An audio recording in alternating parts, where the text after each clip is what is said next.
Hello, good morning दोस्तों।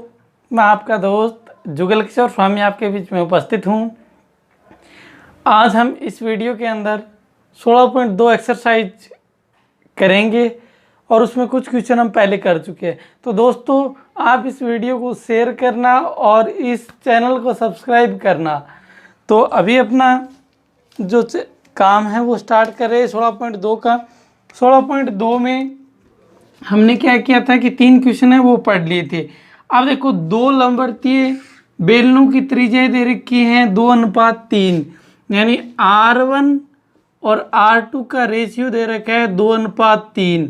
ये question number है 4, ये इसका रेशियो दे रखा है। फिर आगे क्या दे रखा है, इसकी ऊंचाइयों का अनुपात। देखो, H1 और H2 ये 5 अपॉन में क्या है 4 हैं। तो अब क्वेश्चन क्या पूछा है कि दोनों बेलनों के वक्र पृष्ठीय क्षेत्रफल तथा आयतनों का अनुपात ज्ञात कीजिए। हम किस प्रकार इस क्वेश्चन को करेंगे देखिए, और इसी प्रकार करेंगे कि बिल्कुल इजी क्वेश्चन हो जाइए। जिस प्रकार अपने को बोला है उसी प्रकार हम करेंगे, क्योंकि मैथ में सबसे बड़ी बात ये आती है कि जिस प्रकार जो क्वेश्चन की लैंग्वेज होती है उसके अनुसार अगर काम करेंगे तो वो क्या होता है, आसानी से हो जाता है। तो हम अकॉर्डिंग टू क्वेश्चन, प्रश्नानुसार, अकॉर्डिंग टू क्वेश्चन, सबसे पहले अपने को वक्र पृष्ठीय क्षेत्रफल के बारे में बताया गया है। तो हम पहले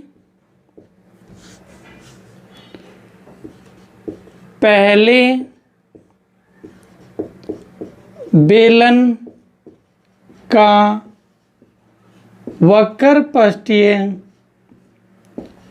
क्षेत्रफल, क्योंकि अनुपात में है तो अनुपात में है तो इसको बट्टे में लिख सकते हैं। दूसरे बेलन का वक्र पृष्ठीय क्षेत्रफल।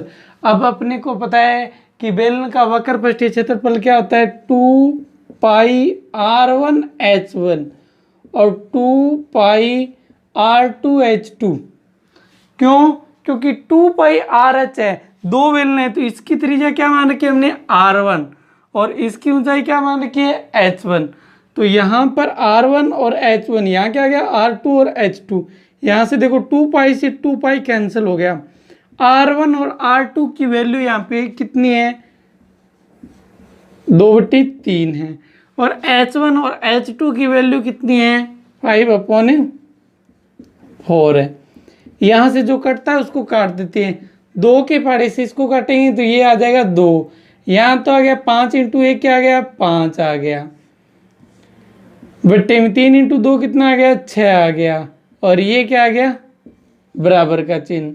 तो जो 2 बेलन थे और उन बेलनों का वक्र पृष्ठीय क्षेत्रफलों का जो अनुपात आएगा वो आएगा 5:6 आएगा। उसके बाद अपने को बेलनों के आयतनों का अनुपात पूछा है, तो इसी प्रकार करेंगे। ये इसका फर्स्ट क्वेश्चन हो जाएगा और ये इसका हो जाएगा सेकंड क्वेश्चन।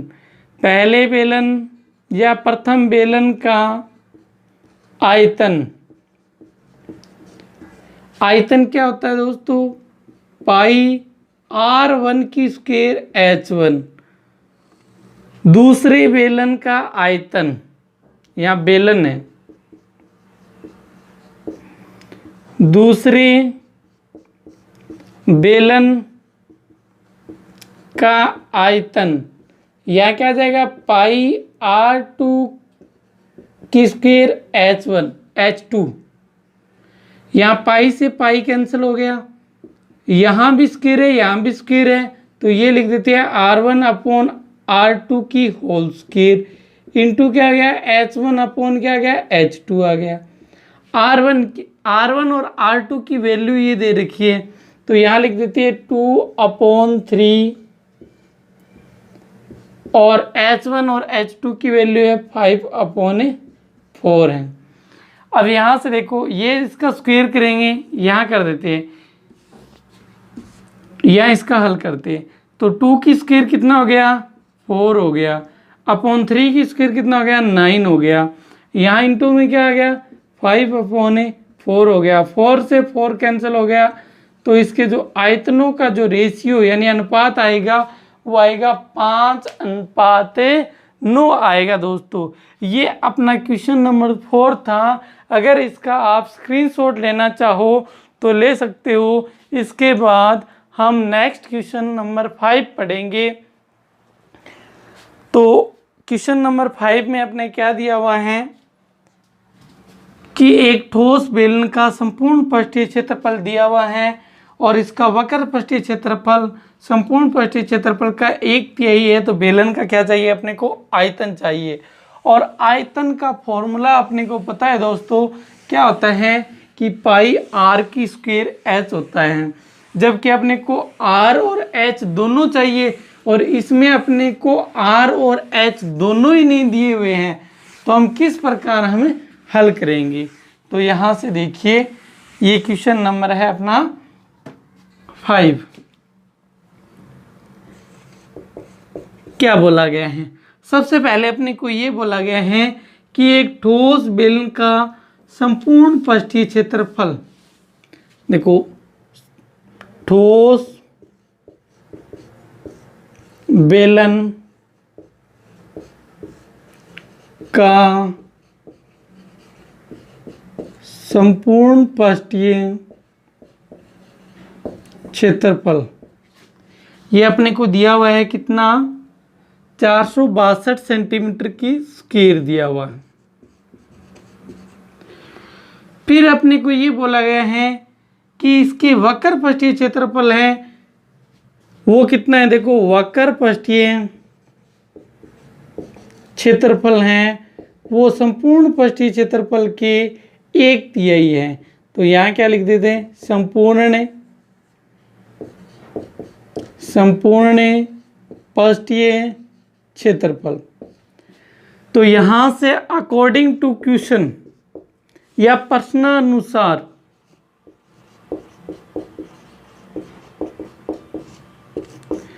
अब इस प्रकार काम करेंगे कि अपने को सबसे पहले देखो आयतन पूछा गया है, तो आयतन का फॉर्मूला क्या होता है कि पाई आर की स्क्वायर एच होता है, और पाई आर की स्क्वायर एच होता है तो अपने पास ना तो आर है और ना ही क्या है एच है। तो अपना टारगेट क्या है सबसे पहले कि आर और एच निकालना, और आर और एच निकल जाएगा तब हम आयतन आराम से निकाल सकते हैं। तो हम देखिए कि किस प्रकार आर और एच का मान निकालते हैं। तो क्वेश्चन के अनुसार देखो वक्र पृष्ठीय क्षेत्रफल निकालते हैं। पहले वक्र पृष्ठीय क्षेत्रफल, वक्र पृष्ठीय क्षेत्रफल कितना है 1/3 है। 1/3 किसका है 462 का। वक्र पृष्ठीय क्षेत्रफल यानी वक्र पृष्ठ का क्षेत्रफल क्या होता है 2 पाई आर एच की वैल्यू है ये। यहाँ इसमें 3 का भाग देंगे तो ये देखो 1 बार गया, यहाँ 5 आ जाएगा और यहाँ कितना आ जाएगा 4 आ जाएगा। ये 2 पाई आर एच की वैल्यू आ गई यहाँ पे अपने पास। उसके बाद संपूर्ण पृष्ठीय क्षेत्रफल, संपूर्ण पृष्ठीय क्षेत्रफल क्या होता है 2 पाई आर एच प्लस आर होता है, और इसकी वैल्यू कितनी है 462 है। यहाँ से अपने 2 पाई आर का मान निकालते हैं तो एच को क्या कर देते हैं इंटरचेंज कर देती है। तो यहाँ क्या आ गया 2 पाई आर इजिकल टू, यहाँ देखो 2 पाई आर इजिकल टू 154 अपॉन में क्या आ गया एच। अब एच को क्या कर दिया इंटरचेंज कर दिया। अब आपके दिमाग में ये आती होगी सर ये ऐसे कैसे कर दिया इंटरचेंज कि और आर को क्यों नहीं किया पाई को क्यों नहीं किया। तो ये इससे आगे वाले स्टेप में हम देखेंगे कि किस प्रकार ये काम इजी हो जाता है। 2 पाई आर एच प्लस आर की वैल्यू अपने को दे रखी है कितनी 462 दे रखी है।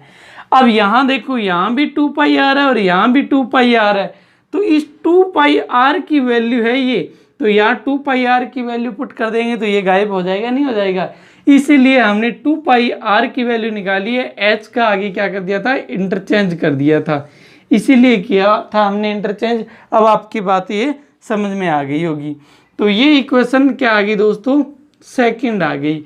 अब इक्वेशन फर्स्ट की वैल्यू है वो कहाँ रखेंगे, इक्वेशन सेकंड में रखेंगे। इक्वेशन फर्स्ट का मान इक्वेशन सेकंड में रखने पर, इक्वेशन सेकंड में रखेंगे तो यहाँ 2 पाई आर की जगह ये वैल्यू रख देंगे, तो ये कितनी है 154 अपॉन में क्या है एच, और यहाँ क्या है एच प्लस आर है, इजिकल टू क्या है 462 है। अब यहाँ से जो इसको इंटरचेंज करेंगे, देखो 154 को इंटरचेंज कर देते हैं, तो यहाँ क्या बच जाएगा 1 अपॉन एच बच जाएगा, और यहाँ क्या आ गया एच प्लस आर आ गया, यहाँ पे क्या आ गया 462। अब देखो 154 154 है, वो किस में है, गुणा में है, तो पक्षांतरण करेंगे आगे की ओर भेजेंगे तो वो किस में हो जाएगा, गुणा में हो जाएगा। गुणा में है तो भाग में हो जाएगा, और भाग में होता है तो वो किस में हो जाता है, गुणा में हो जाता है। तो ये गुणा में है तो आगे भेजा तो किस में आ गया, भाग में आ गया। तो इसका भाग देंगे तो देखो कितनी बार जाएगा, 3 बार जाएगा। 154 का भाग इसका अंदर मल्टीप्लाई कर देते हैं, देखो 1 अपॉन एच का इससे मल्टीप्लाई करेंगे तो 1 आएगा, प्लस यहाँ क्या आ गया आर अपॉन एच आ गया, इजिकल टू क्या आ गया 3 आ गया। अब इस 1 को इंटरचेंज कर देते हैं तो ये क्या आ गया R upon H is equal to, यहाँ क्या आ गया 3 माइनस 1 आ गया। अब देखो यहाँ क्या आ गया R upon H is equal to क्या आ गया 2 आ गया, आर की वैल्यू क्या आ गई 2h आ गया। देखो h किस में था, भाग में था, आगे भेजने पे किस में आ गया, गुणा में आ गया। अब यहाँ r की वैल्यू है वो किसके बराबर आ गई, 2h के बराबर आ गई। अब r की वैल्यू अगर हम यहाँ पे पुट करते हैं, r की वैल्यू पुट करते हैं यहाँ पे, तो अपने पास किसकी वैल्यू आ जाएगी, h की वैल्यू आ जाएगी। देखो किस प्रकार हम वैल्यू है वो पुट करते हैं, यहाँ पे अपने पास कहीं भी पुट कर सकते हैं हम। अगर यहाँ अगर r की वैल्यू पुट करें तो थोड़ा सा इजी हो जाता है, इसमें यहाँ पे पुट कर देते हैं। तो देखो 2 पाई, यहाँ देखो 2 पाई, यहाँ क्या था r था, r की जगह क्या रख सकते हैं 2h रख सकते हैं, और इनटू क्या था h, इजिकल टू कितना है 154 है। यहाँ तक आई होगी आपकी बात समझ में। यहाँ 2 इंटू 2 क्या हो गया 4 हो गया, और पाई का मान कितना होता है 22/7 होता है, और h की क्या आ गई स्क्वायर आ गई दोस्तों, और इजिकल टू कितना आ गया 154 आ गया। अब यहाँ से जो अंक है इंटरचेंज कर देते हैं, यहाँ क्या आ गया h की स्क्वायर, तो ये कितना आ गया 154। अब देखो 22 किस में है, गुणा में है, 4 किस में है, गुणा में है, तो पक्षांतरण होगा तो किस में जाएगा, भाग में जाएगा। तो ये कितना आ गया 4 इंटू क्या आ गया 22, और 7 किस में आ गया, गुणा में आ गया। तो h की स्क्वायर 22 के पहाड़े से ये कट जाएगा 7, तो ये कितना आ गया 49 अपॉन में क्या आ गया 4, h की वैल्यू इसका वर्गमूल निकालेंगे तो कितना आएगा 7/2 सेंटीमीटर आ गया। h की वैल्यू 7/2 सेंटीमीटर है, तो r की वैल्यू क्या आएगी, तो r की वैल्यू यहीं पुट कर देते हैं कि r इजिकल टू 2 की जगह 2 आ गया, और ये h का मान है 7/2, 2 से 2 कट गया तो r का मान आ गया 7 सेंटीमीटर। अब अपने पास r की भी वैल्यू आ गई और h की भी वैल्यू आ गई। अब हम किसकी वैल्यू निकाल सकते हैं, जो अपने को क्वेश्चन बोला गया है। क्वेश्चन में क्या बोला गया है कि इसका क्या चाहिए, अपने को आयतन चाहिए। तो आयतन का क्या फॉर्मूला होता है, यहाँ से इसको मिटो रहा हूँ, यहाँ से अपने आयतन निकाल रहे हैं। बेलन का आयतन, बेलन का आयतन, बेलन का आयतन क्या होता है, पाई आर स्क्वायर एच होता है।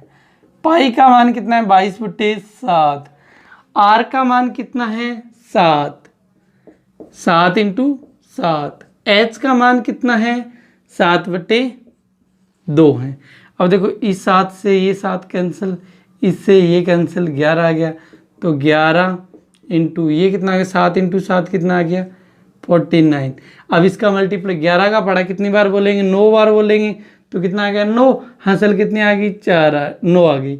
और 11 का पढ़ा 4 बार बोलेंगे 44, 44 में 9 जोड़ेंगे कितना आएगा 53। और ये क्या आ गया सेंटीमीटर की क्या आ गई क्यूब। क्यों? क्योंकि हमने क्या निकाला है आयतन। आयतन की इकाई क्या होती है घन क्यूब, घन सेंटीमीटर या मीटर की क्यूब, मीटर की क्यूब या घन मीटर या सेंटीमीटर की क्यूब होती है। ये अपना दोस्तों क्वेश्चन नंबर था 5। अगर आप इसका स्क्रीनशॉट लेना चाहो तो ले सकते हैं। इसके बाद हम क्वेश्चन पढ़ेंगे 6 है। तो अपना नेक्स्ट क्वेश्चन है 6, स्क्रीनशॉट ले लिया होगा। तो 6 नंबर क्वेश्चन देखिए, बिल्कुल इजी सा क्वेश्चन है। जैसे जैसे ये क्वेश्चन बोल रहे हैं, क्योंकि जो मैथ का क्वेश्चन है अगर ध्यान से पढ़ोगे तभी ये क्वेश्चन क्या है कि आपकी बात को समझेंगे, तभी ये आपको अच्छी तरह समझा पाएंगे। क्योंकि अब अगर हम किसी की बात अगर अच्छी तरह नहीं सुनते हैं तो वो बात हम अच्छी तरह नहीं समझ पाते। तो सबसे पहला अपना काम क्या होगा कि जो भी क्वेश्चन दिया होगा उस क्वेश्चन को अच्छी तरह समझना और उसके बाद में क्वेश्चन को हल करना उसका। अब इस क्वेश्चन की लैंग्वेज समझा करो, उसके बाद क्वेश्चन का सॉल्यूशन बनाया करो। एक बेलन का वक्र पृष्ठीय क्षेत्रफल दे रखा है, ऊंचाई दे रखी है, इसका आयतन निकालना है। तो देखिए बेलन का वक्र पृष्ठीय क्षेत्रफल अपने को दिया हुआ है। कितना दिया हुआ दोस्तों 660 सेंटीमीटर की स्क्वायर। और ऊंचाई अपने को दे रखी है 15 सेंटीमीटर। और अपने को आयतन पूछा गया है, वो इक्वेशन है। उसमें अपने को आर और एच दोनों ही नहीं दिए हुए थे, इसमें अपने को एच दिया हुआ है और आर अपने को निकालना है। तो अपने को जैसे अकॉर्डिंग टू क्वेश्चन चलेंगे। सबसे पहले बेलन का वक्र पृष्ठीय क्षेत्रफल का फॉर्मूला होता है 2πr/h और उसका मान कितना है 660। 2 की जगह 2 आ गया, पाई का मान कितना आ गया 22/7 आ गया। आर का मान अपने पास है नहीं, एच का मान कितना आ गया 15 आ गया और ये कितना आ गया 660। आर की वैल्यू अपने को निकालनी है, इनको अंकों को इंटरचेंज कर देती है। 660 की जगह क्या आ गया 660, ये 7 किस में है भाग में, इंटरचेंज पक्षांतरण करेंगे तो किस में चला जाएगा गुणा में चला जाएगा। ये किस में है गुणा में है, जो किस में चला जाएगा भाग में चले जाएंगे। 22 इंटू क्या आ गया 15 आ गया। अब देखो सबसे पहले 22 के पाड़े से ये कट जाएंगे कितने 30 और ये दोनों 30 हो गए। तो आर का मान कितना आ गया 7 सेंटीमीटर आ गया। अब अपने को चाहिए क्या, अपने को इस बेलन का क्या चाहिए आयतन चाहिए। और आयतन का फॉर्मूला अपने को पता है, तो हम लिखेंगे बेलन का आयतन। आयतन का फॉर्मूला क्या होता है πr²h। अब देखो फॉर्मूले तो याद करने ही पड़ेंगे आपको। जितनी बार आप क्वेश्चन करोगे उतनी बार अगर आप फॉर्मूले लिखते हो तो कम से कम आपको 20-30 बार फॉर्मूले लिखा जाएगा, तो आपको अपने आप ही याद हो जाएगा। पाई का मान कितना है 22/7 आ गया और आर का मान 7 है और एच का मान कितना है 15। और एक आपको मैं हर वीडियो में बोलता हूँ कि आप 22 का पढ़ा अच्छी तरह याद कर लीजिए। जब 22 का पढ़ा अच्छी तरह याद होगा तब आपकी कैलकुलेशन भी क्या हो जाएगी इजी हो जाएगी। 7 से 7 क्या हो गया कैंसिल हो गया। 22 का पढ़ा 7 पर बोलेंगे तो 154 इंटू में कितना आ गया 15 आ गया। 15 का गुणा करेंगे तो ये कितना आ गया 60, 6, 75, 81, 8, 23 घन सेंटीमीटर आ गया। घन सेंटीमीटर क्यों? क्योंकि हमने क्या निकाला, इसका आयतन निकाला है। तो अगर इसका स्क्रीनशॉट लेना चाहो तो ले सकते हो। इसके बाद क्वेश्चन नंबर 7 से हम नेक्स्ट वीडियो में पढ़ेंगे। तो दोस्तों, अगर आपको ये वीडियो अच्छा लगे तो इस वीडियो को लाइक करना, शेयर करना, कमेंट करना और इस चैनल को सब्सक्राइब करना ना भूले। जय हिंद, जय भारत।